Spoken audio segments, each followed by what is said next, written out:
Je suivrai mon Seigneur et mon Maître, sans jamais m'éloigner de vos Bibles, dans la prophétie de Zacharie, tout à la fin de l'Ancien Testament, Zacharie 14, et nous lirons les versets 1 à 9.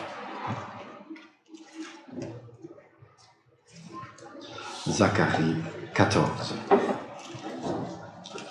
Voici venir le jour de l'Éternel, où l'on partagera dans tes murs même le butin pris chez toi.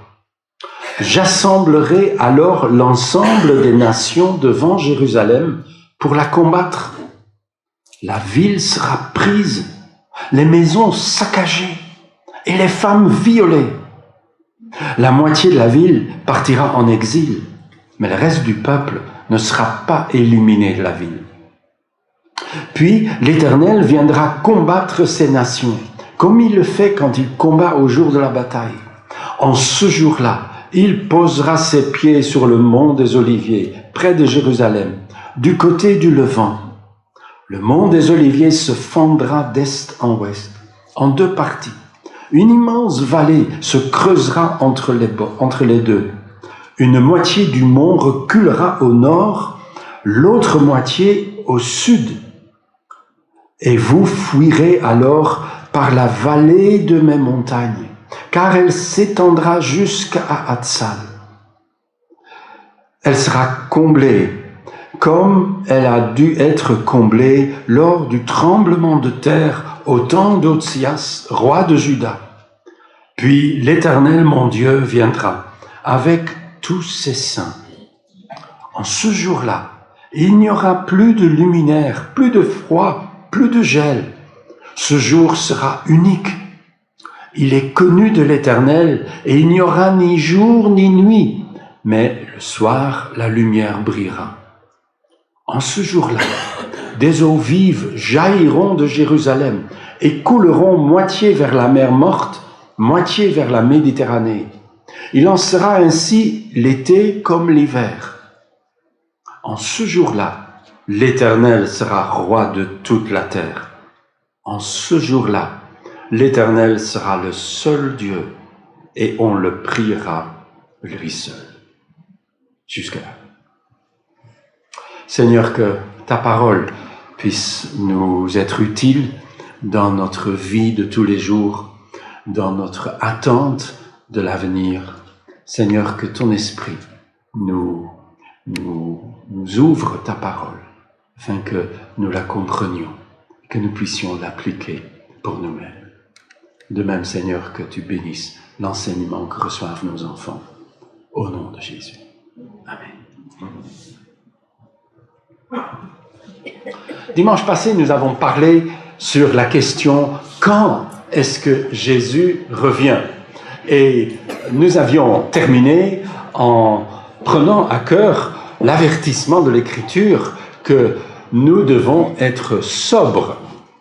Eh bien, imaginez ma surprise avec un grand sourire quand je roule le lendemain matin. Lundi, je devais aller à Otigny et je roule et tout à coup, je vois le dernier point de mon message en grand sur le bord de l'autoroute. Bob, 100% sobre. J'ai souri. J'ai dit merci Seigneur de nous rappeler cela. Voilà. Et quand vous devez voyager sur une de nos autoroutes et vous voyez ce panneau, vous pouvez rappeler ce que nous dit l'Écriture en 1 Thessaloniciens 5. Soyez sobres. Aujourd'hui, nous verrons deux dernières questions sur le retour de Jésus. Nous avons parcouru la question « Pourquoi est-ce qu'il vient ?» Pourquoi faire va-t-il venir? Quand viendra-t-il? Et aujourd'hui, nous regarderons deux questions. Comment viendra-t-il? Et où va-t-il venir? Quand nous lisons le début de ce texte de Zacharie, c'est comme si le pire cauchemar arrive. La chose que Israël essaye d'empêcher par tous les moyens, voilà ce que la Bible nous dit que cela va arriver.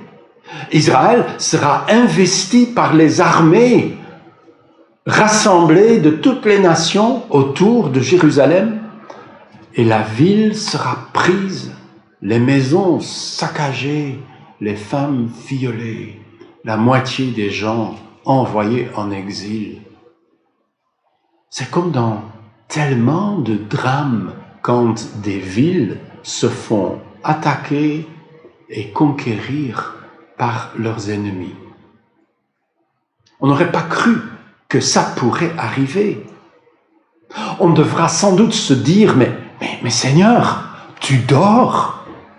Comment est-ce possible que tu te détournes de Sion, ta ville?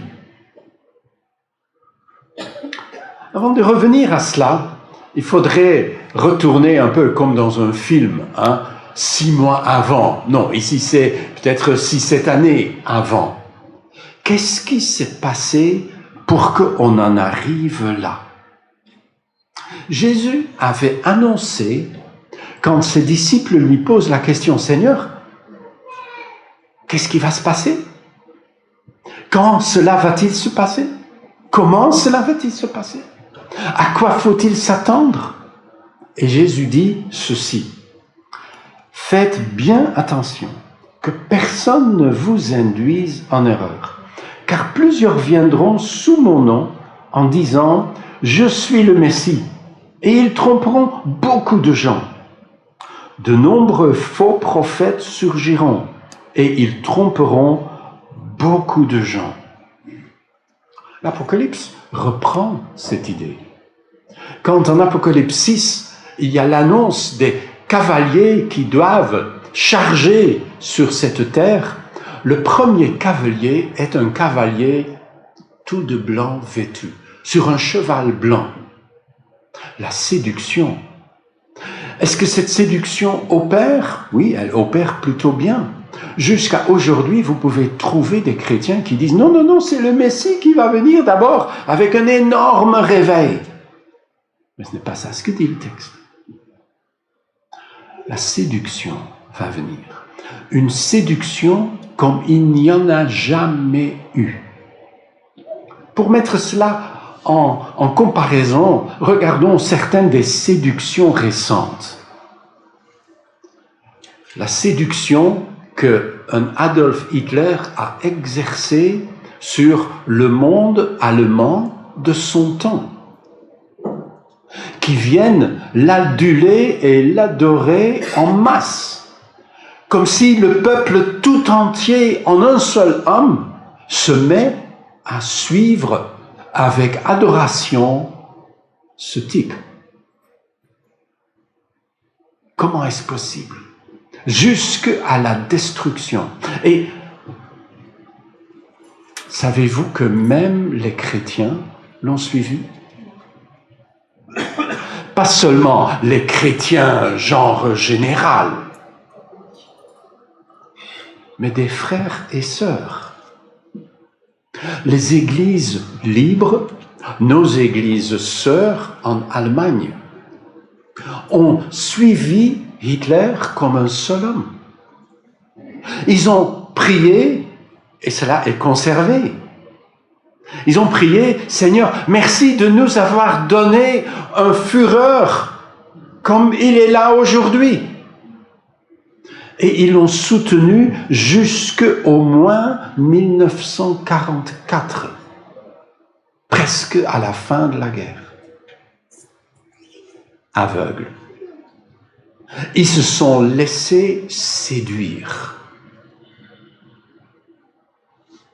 Combien de gens ne se sont pas souvenus jusqu'au jour d'aujourd'hui, avec une larme aux yeux devant le petit père des peuples, Joseph Staline, des dizaines de millions de morts à son actif, pire que Hitler. Et combien n'ont pas suivi, et jusqu'à aujourd'hui, le grand timonier Mao Tse-tung, avec le petit livre rouge, 100 de millions de morts. Et son portrait est toujours là, place Tiananmen à Pékin. Séduction. C'est ça ce que veut dire séduction. Ça, c'est les grands séducteurs. Il y en a bien sûr eu un tas de petits séducteurs sur tous les continents. Je pense à Pol Pot en Cambodge, Amin Dada en Ouganda.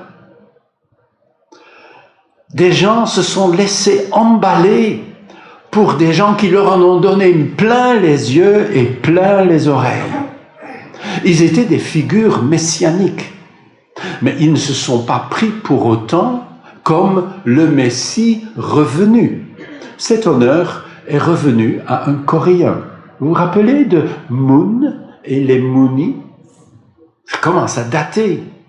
Mais pendant un temps, par milliers, on a suivi cet homme qui se disait Jésus-Christ revenu sur terre. Vous vous rappelez de ces images d'un millier de couples qui se marient tous en même temps? Moon. Comme disaient les Anglais, le moon n'est pas le sun. Sun veut dire soleil, mais veut dire aussi le fils.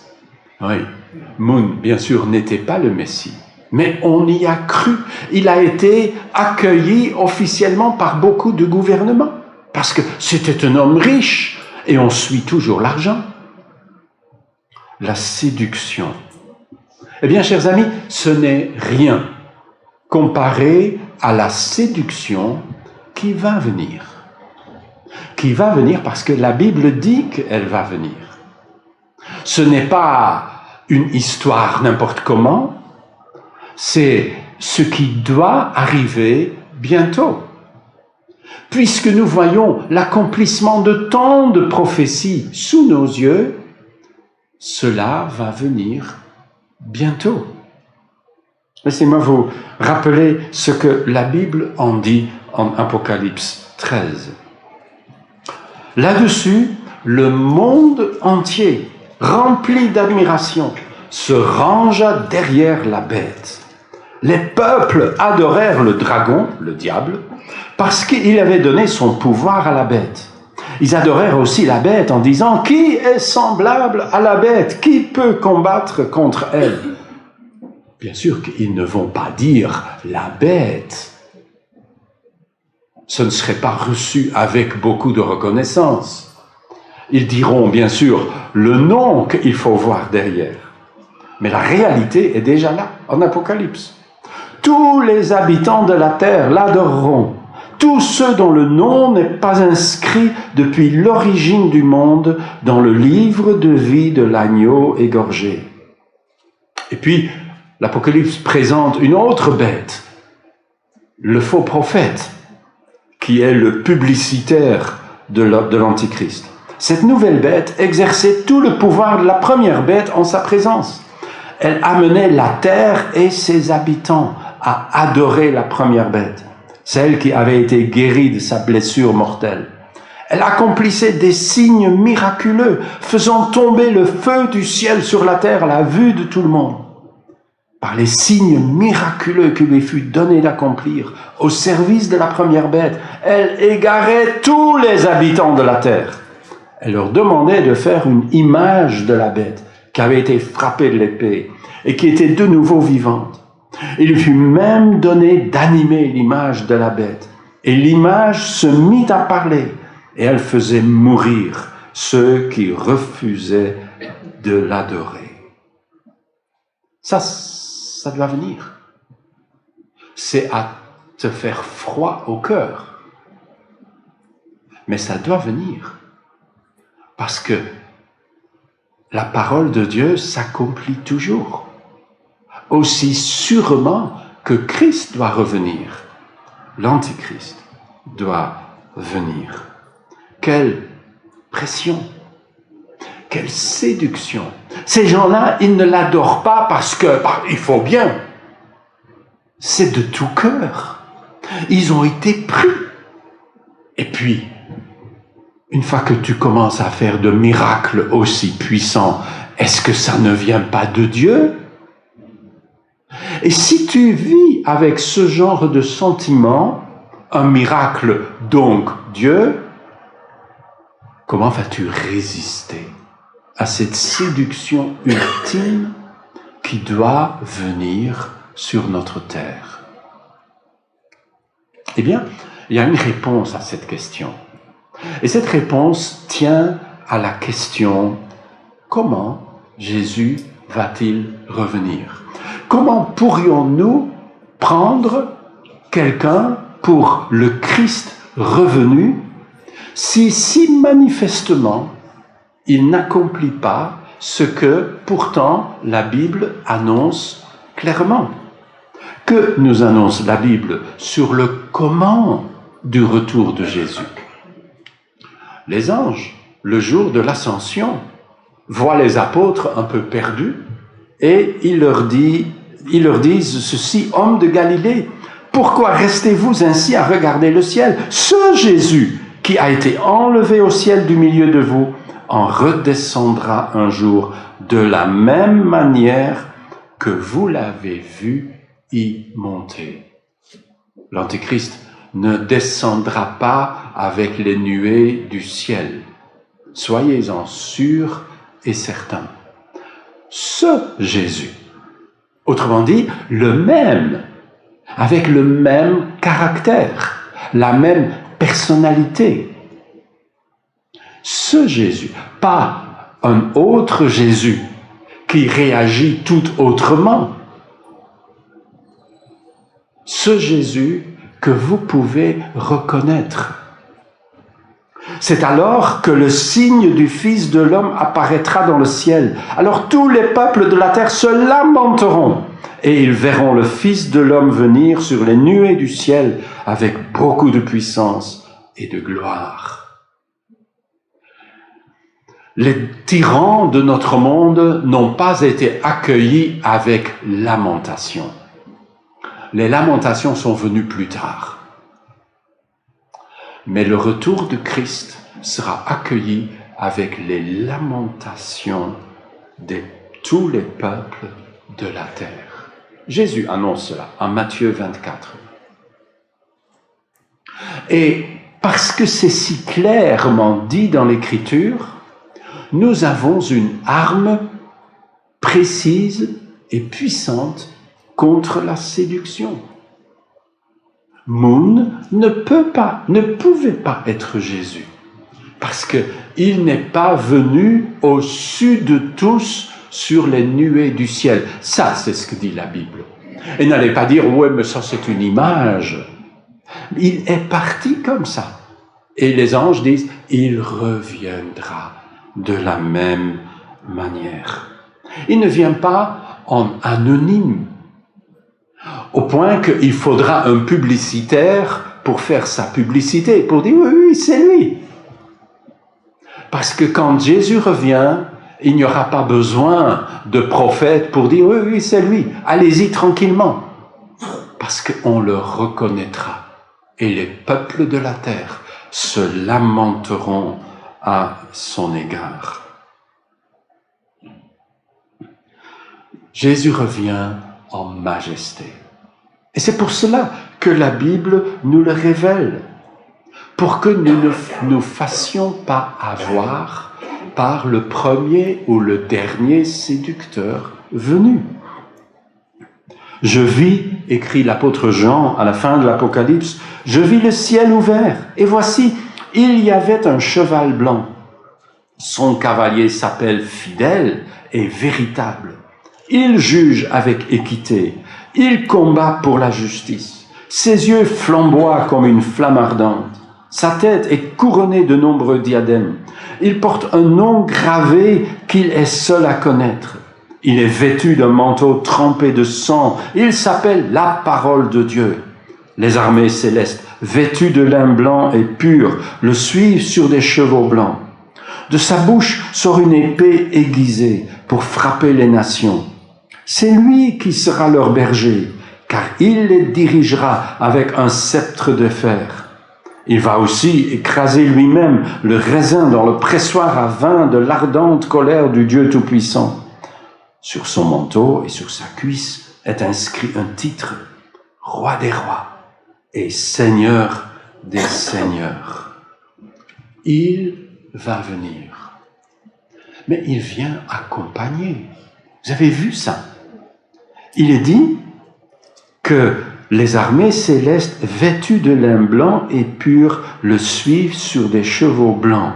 Nous avions lu en Zacharie 14 qu'il vient, verset 5 à la fin, « L'Éternel, mon Dieu, viendra avec tous ses saints. » Paul, aux Colossiens, écrit ceci, « Le jour où le Christ apparaîtra, lui qui est votre vie, alors vous paraîtrez vous aussi avec lui en partageant sa gloire. » On sera là, on l'accompagnera, on reviendra avec Christ. Ce n'est pas la lubie de quelques chrétiens, c'est l'enseignement sobre de l'Écriture. Pourquoi est-ce que tout cela est écrit? Pas pour satisfaire notre curiosité. Notre curiosité ne sera jamais satisfaite. On voudra toujours en savoir beaucoup plus. Et on sera toujours prêt à se plonger dans toutes sortes de moyens pour essayer d'en savoir plus. Et il y aura des visions, et des rêves, et des prophéties, et des ceci, et des cela. Mais cela n'est pas écrit pour notre curiosité. C'est pour une raison beaucoup plus importante. C'est écrit pour que nous puissions garder la tête sobre quand la séduction envahira et enveloppera notre monde. Et que le monde entier, comme un seul homme, suit. Nous nous souviendrons de ce que la Bible dit. Est-ce qu'il est venu de la même manière qu'il est parti? Non. Dans ce cas, ce n'est pas lui. C'est un séducteur. C'est un antichrist. C'est peut-être l'antichrist. Celui qui doit venir et qui doit aller en enfer. Première question. Comment Jésus va-t-il venir? La deuxième question, bien sûr, assez proche de cela. Où Jésus doit-il venir? Ça aussi, la Bible nous le révèle dans ce texte de Zacharie 14. Il posera ses pieds en Corée. Non. En Amérique. Non. En Afrique. Non. En Belgique. Ah oui, mais on prie, hein, pour que le trône de Jésus soit établi à Bruxelles. J'espère que vous ne priez pas cela, parce que ça n'aura pas lieu. Le trône de Jésus ne se dressera jamais à Bruxelles, ni dans ce monde, ni dans un autre. Il se dressera à Jérusalem. Peut-être que ça ne plaît pas, parce que Jérusalem, vous l'aviez déjà remarqué, n'est pas exactement la ville la plus aimée au monde. On dirait qu'il y a un problème avec Jérusalem. Mais c'est là où il viendra, précisément sur le mont des Oliviers à l'est de Jérusalem. Ça pose bien sûr problème à beaucoup de gens, parce qu'on est redevenu très anti-Israël dans notre temps.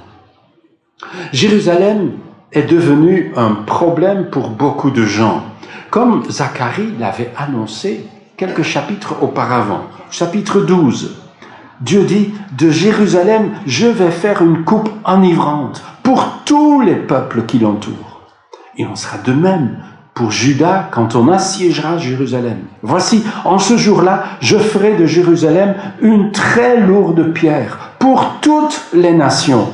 Et quiconque essayera de la lever de terre en sera tout meurtri. Tous les peuples du monde uniront leurs efforts pour la combattre. » Cette répétition, à 3 reprises, tous les peuples de la terre, nous montre bien ce qui va arriver et ce qui est en train d'arriver. Mais vous savez que c'est relativement récent. Pendant presque 19 siècles, Jérusalem a été complètement oubliée des nations. Il y avait de temps en temps un chrétien qui partait en pèlerinage, mais même cela était rare. Jérusalem était un bled à la marge de la société, hors actualité. Puis, parce que le changement est récent, puis en 1967, l'armée israélienne a reconquis Jérusalem. Et tout à coup, on a commencé voir le monde à être envahi par un antisémitisme brutal et puissant, se focalisant sur cette ville. Un mouvement anti-sioniste avec une puissance brutale que nous voyons autour de nous, où peu à peu on voit bien que Jérusalem est le point névralgique de ce monde. Si seulement cette ville pouvait être soumise, la paix viendrait. L'Antéchrist, pendant son règne, se tournera contre Jérusalem. La Bible dit cela. Il va rassembler ses armées, et peut-être bien d'autres armées, en terre d'Israël. Et la Bible nous dit, dans le texte que nous avons lu, que Jérusalem sera prise, comme si Dieu dort, comme si Dieu détourne son regard. Ce n'est pas l'armée d'Israël qui est le vrai protecteur d'Israël. Ce n'est que le Dieu d'Israël qui peut protéger ce peuple.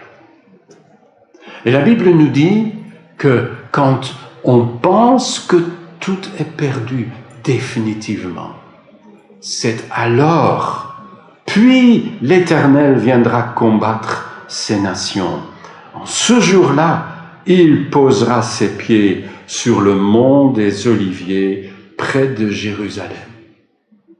Quand on croit que le mal aura triomphé définitivement, alors le roi viendra. On croirait presque un titre du Seigneur des Anneaux. C'est l'inverse. Un des textes qui a beaucoup inspiré Tolkien, l'auteur du Seigneur des Anneaux, c'est le texte de la Bible. C'est pour cela que ça sonne familier. C'est la même histoire imaginée autrement. Il reviendra. La géographie d'Israël et du monde sera complètement changée. Nous le voyons ici dans la description de ce qui se passe avec le mont des Oliviers. Et Dieu viendra régner sur la terre. Est-ce qu'il faut spiritualiser tout cela? Mais c'est tellement précis qu'il me semble que ce n'est pas possible. Le mont des Oliviers va se séparer en deux. Je connais la capacité des prédicateurs pour tisser une jolie histoire spirituelle derrière tout et n'importe quoi. Mais le texte est beaucoup trop précis pour que nous puissions commencer à dire « ouais, mais c'est pas ça ce que ça veut dire ». Dieu sait parler nos langues. Et quand Dieu parle par Zacharie, en hébreu bien sûr, c'est vraiment ça ce qu'il dit. Et nous pouvons le prendre au mot. Bien sûr, nous pouvons tirer de toutes ces choses des leçons spirituelles pour nous, des leçons importantes. Mais ne croyons pas que ces leçons spirituelles sont le fin mot sur l'accomplissement de ce qui est annoncé. Il y aura un accomplissement littéral. Pourquoi cette haine contre Israël? C'est bien sûr parce que c'est la haine contre Dieu. Dieu est haï. Alors on va haïr le peuple par lequel il se fait connaître est représenté. Et l'antisémitisme commence en Égypte, au temps biblique de l'Exode, quand un pharaon se lève qui n'avait pas connu Joseph et qui se met à opprimer le peuple d'Israël. Et cela va accompagner l'histoire du monde jusqu'au jour d'aujourd'hui. L'antisémitisme. Ce peuple ne doit pas vivre. C'est curieux que même après les terreurs de la Deuxième Guerre mondiale, et on parle beaucoup de cela dans les médias, parce que ça fait 75 ans, pourtant, la même haine a refait surface. Aujourd'hui, de nouveau, il est presque impossible pour un juif de se montrer dans la rue en tant que juif. Avec le calotin sur la tête, il risque de se faire molester, si pas de tuer. Ça, c'est notre monde aujourd'hui, même en Belgique. Cette haine, c'est la haine contre Dieu, c'est la haine contre la Bible, c'est la haine contre le Christ et contre les chrétiens. Tout doit être balayé. Tout rappel de Dieu ne doit plus subsister. Et on ira jusqu'au ridicule s'il le faut. Il y a un texte dans les psaumes qui saisit cela sur le vif. On dirait que c'est écrit en 2019, mais c'est écrit 1000 ans avant Jésus-Christ. Ils ont mis le feu à ton sanctuaire, jeté à terre et souillé ta propre demeure. Ils se disaient à notre sujet, nous allons les détruire tous ensemble. Ils ont incendié dans le pays tous les lieux de rendez-vous avec Dieu. On ne voit plus les signes de ta présence. Il n'y a plus de prophètes et personne parmi nous ne sait jusqu'à quand tout cela durera. Oui, combien de temps encore, ô Dieu, l'adversaire te provoquera-t-il, l'ennemi se moquera-t-il de toi sans cesse? Pourquoi te retiens-tu d'intervenir et restes-tu les bras croisés? Psaume 74. Relisez ça à votre aise. Ça, c'est dans la traduction de la Bible en français courant. Mais on croirait que c'est notre monde. Combien d'églises flambent dans notre monde? Les actualités n'en parlent pas. Il faudrait être dans les actualités plus spécialisées pour entendre cela. Mais beaucoup d'églises flambent. Notre-Dame de Paris est de loin pas la seule. Il faut enlever tout souvenir de Dieu dans notre monde. Et on continue. Et l'Antichrist est le sommet de cela. Ce qui ainsi a commencé avec le pharaon d'Égypte, ce qui continue avec les persécutions d'aujourd'hui, s'achèvera ce jour-là à Jérusalem, quand Christ posera ses pieds sur le mont des Oliviers. Pourquoi là? Parce que pour Dieu, c'est là le centre. C'est là le nombril des nations. Pour Dieu, une carte géographique du monde aura en plein milieu la ville de Jérusalem. Cette ville est comme un aimant, non? Elle attire des gens par milliers, les amis, qui viennent par dizaines, par centaines de milliers pour aller dans cette ville. Mais finalement, parce que Dieu est présent là d'une façon différente. C'est là où Jésus a marché, où il a été crucifié, et où il est ressuscité, où il est remonté à la droite du Père. C'est là où les choses se sont passées et se passeront. Mais il n'y a pas que les amis qui sont attirés comme par un aimant. il y a aussi les ennemis, par millions. Et c'est ainsi que Zacharie prophétise ce que nous avons lu. Jérusalem est au centre, je l'ai déjà dit, je le redis, parce que Dieu est sioniste. Ça peut ne pas nous plaire, mais Dieu ne demande pas notre opinion. Dieu n'est pas dépendant des sondages d'opinion comme nos politiciens. Dieu est, et ça suffit. Il est sioniste. Il est le Dieu qui revient à Sion. Alors, Moon ne peut pas être le Messie revenu, parce que Moon, je pense, n'a encore jamais posé de son vivant ses pieds sur le mont des Oliviers. Voyez, ces choses sont écrites de façon très sobre pour que nous puissions rester sobres, ne pas nous laisser impressionner devant la séduction qui doit venir. Posons-nous alors une dernière question. Peut-être la question la plus importante.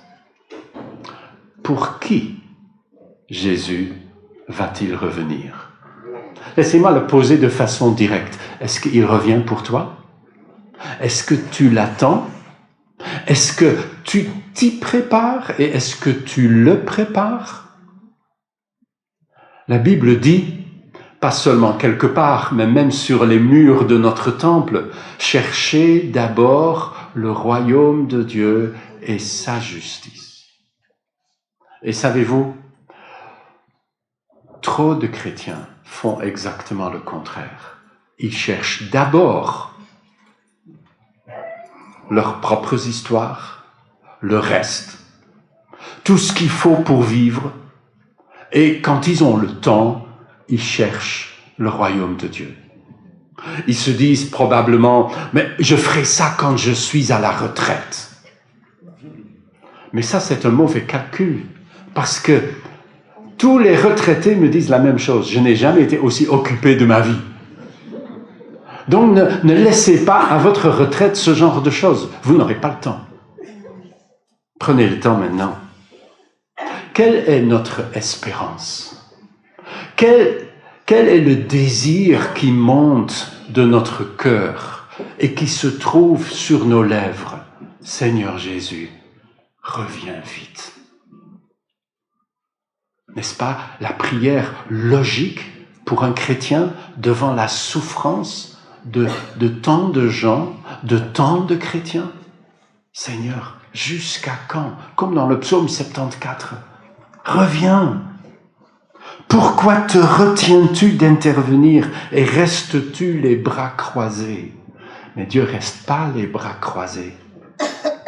Il reviendra. Pierre, l'apôtre, écrit dans sa première lettre, « Voilà ce qui fait votre joie. Même si actuellement, il faut que vous soyez attristés pour un peu de temps par diverses épreuves, celles-ci servent à éprouver la valeur de votre foi. Le feu du creuset n'éprouve-t-il pas l'or qui pourtant disparaîtra un jour? Mais beaucoup plus précieuse que l'or périssable est la foi qui a résisté à l'épreuve. Elle vous vaudra louange, gloire et honneur. Quand? Lorsque Jésus-Christ apparaîtra. Ça, c'est notre espoir. C'est vers cela que nous tendons. C'est la seule chose réellement importante. Il y a beaucoup de choses importantes. Il y a beaucoup de choses agréables.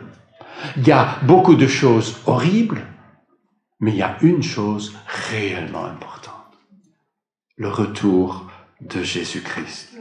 Car il viendra encore un peu de temps, bien peu, et celui qui doit venir viendra, et il ne tardera pas. Ça, c'est notre espoir. C'est pour cela que nous fêtons Noël.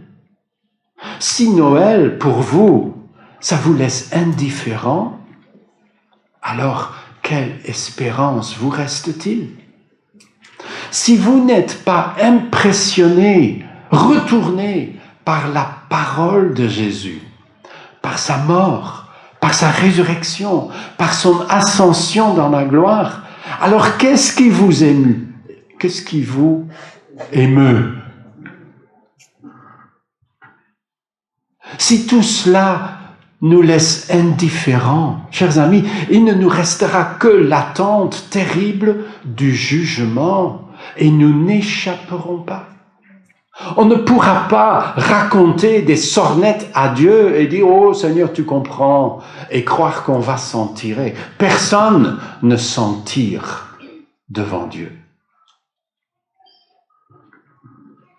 Mais si nous sommes devenus disciples de Jésus, si nous l'aimons, parce qu'il a touché notre cœur et pardonné notre péché, alors nous regarderons vers le retour de Jésus avec espoir, avec impatience. Seigneur, reviens vite. Et nous allons travailler pour cela. Pierre dira dans sa deuxième lettre, c'est pour cela que nous hâtons le jour du retour de Jésus. Cela est notre espérance. Et tout est tourné vers cela. Et quand c'est comme ça dans notre vie, nos priorités sont en place. Laissez-moi vous raconter. Dans les années 70, nous sommes un certain nombre à ne pas avoir connu les années 70, sauf par des expositions et des souvenirs dans des musées, etc. Mais moi, j'étais là. Ça dit mon âge, bien sûr. Nous étions sûrs que Christ allait venir bientôt. On ne vivrait pas l'an 2000. Christ serait de retour. Partout, sur tous les étals des églises, vous aviez un foisonnement de livres sur la fin du monde et le retour de Jésus-Christ. Des titres de toutes sortes. Peu importe. Nous étions convaincus. Croyez-vous que cela a eu une influence sur notre génération? Oui, nous nous sommes mis au travail, corps et âme, parce que nous savions que ici-bas, nous n'avions pas de cité permanente. Nous ne bâtissions pas notre vie, nous voulions bâtir le royaume de Dieu. Est-ce que nous avions tort? Non, je pense que nous avions complètement raison. Même si, comme beaucoup, nous nous sommes dit, pourquoi cela tarde-t-il? Pourquoi est-ce que on a l'impression que de nouveau le soufflet retombe? Mais nous voyons aujourd'hui comme jamais auparavant, même pas dans les années 70, nous voyons des prophéties s'accomplir sous nos yeux. On n'a jamais vu cela. Nous, on est parfois un peu à côté de nos pompes. Nous croyons que ça a toujours été comme ça, mais c'est pas vrai. Notre monde a profondément changé. Notre monde a été bouleversé. Les effets de 1968 se font sentir jusqu'à aujourd'hui. Et c'est comme une avalanche qui détale avec de plus en plus de vitesse et d'envergure et qui balaye tout sur son passage. Nous vivons dans ce monde. Christ va revenir. Avant cela, d'autres prophéties moins agréables doivent s'accomplir. Et nous sommes appelés à être sobres, 100% sobres, à veiller, à discerner, à préparer. Christ va revenir. Et c'est l'espoir de ma vie. De la vôtre également? Prions. Seigneur notre Dieu, merci pour la précision de ta parole. Merci que tu ne nous dis pas tout simplement un peu dans le flou que un jour Jésus va revenir. Mais tu nous as donné des choses extrêmement précises pour que nous puissions discerner les temps dans lesquels nous vivons, pour que nous puissions préparer ce jour, peut-être en témoignant plus que jamais auparavant. Peut-être en mettant notre vie en ordre comme jamais auparavant. Peut-être en nous penchant avec une nouvelle vigueur sur ta parole. Seigneur, pour que par tous les moyens que tu mets à notre disposition, que nous puissions préparer ce jour, chercher d'abord ton royaume et ta justice, et ne pas trop nous inquiéter pour le reste. Seigneur, que nous puissions être des chrétiens réveillés. Garde-nous, Seigneur, de nous endormir comme les autres. Garde-nous de nous perdre dans un foisonnement de détails inutiles. Aide-nous d'être des chrétiens concentrés. Nous te le demandons au nom de Jésus. Amen. Oh, viens bientôt, Emmanuel.